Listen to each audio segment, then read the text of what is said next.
या बातमीचे प्रायोजक आहेत हॉटेल बडे पीर। आता मटन व चिकन बिर्याणी फक्त 60 रुपयात। आमचा पत्ता लक्ष्मी मार्केट विजापूर वेस्ट आणि दुसरी शाखा मुस्लिम बादशाहपेठ सोलापूर।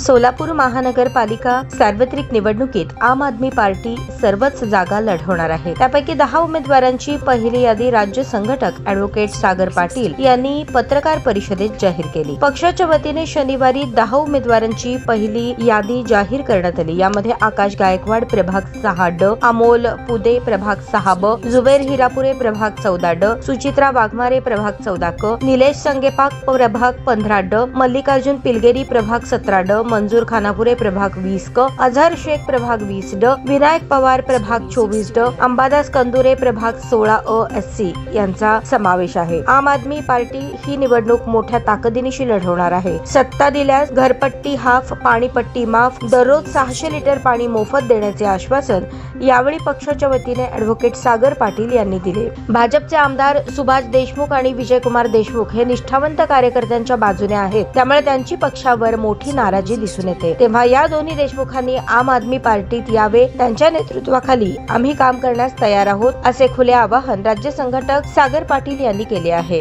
या पत्रकार परिषदेस आनंद जाधव, मल्लिकार्जुन पिलगेरी, जुबेर हिरापुरे, मंजूर खानापुरे, सुचित्रा वाघमारे आदी उपस्थित होते। सागर पाटील आम आदमी पार्टीचा प्रदेश संघटन मंत्री म्हणून काम करतोय। आम आदमी पार्टी सोलापूरने आमचे राष्ट्रीय अध्यक्ष माननीय अरविंद केजरीवाल सर आणि महाराष्ट्राचे अध्यक्ष अजित फाटके पाटील सर यांच्या आदेशानुसार सोलापूर महानगरपालिका स्वबळावर लढवायचं ठरवलेलं आहे। सोलापूर महानगरपालिकेमध्ये आम आदमी पार्टीचा नारा आहे घरपट्टी हाफ, पाणीपट्टी माफ, दररोज 600 लिटर मोफत पाणी। आम्ही आज 10 उमेदवारांची यादी डिक्लेअर केलेली आहे। लवकरच सर्व उमेदवार डिक्लेअर होतील। अपेक्षा आहे की जनता चांगल्या राजकारणाला साथ देईल।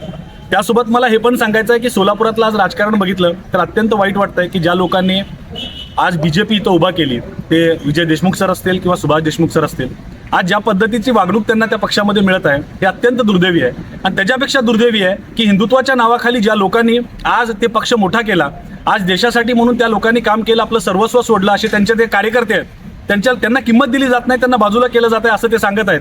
मी त्यांना आव्हान करू इच्छितो की आपण आम आदमी पार्टीमध्ये यावं, आपण अरविंद केजरीवाल यांच्या नेतृत्वाखाली यावं। मी अरविंद सरांना बोलतो, आमचे महाराष्ट्राचे अध्यक्ष जे आहेत अजित फाटके पाटील सर, त्यांना बोलतो, आपण दोघांनी कृपया आम आदमी पार्टीमध्ये यावं। आम्ही सगळे तुमचं नेतृत्व मान्य करू आणि सोलापूरच्या विकासासाठी काम करू। आणि बीजेपीच्या प्रत्येक कार्यकर्त्याला मला हे सांगायचं आहे की ज्यांना आज डावललं जात आहे, अरे आम आदमी पार्टी देशासाठी काम करणारी पार्टी आहे, लोकांसाठी काम करणारी पार्टी आहे। जर बीजेपी तशीच पार्टी असली असती तर आज बीजेपीने चांगल्या लोकांना डावलून गुंडांना त्या पार्टीमध्ये तिकीट दिलं नसतं। मी तुम्हाला आव्हान करतो की तुम्ही देशासाठीच काम करताय तर या आपण आम आदमी पार्टीमध्ये काम करूया आणि सोलापूरमध्ये बदल घडवूया। धन्यवाद।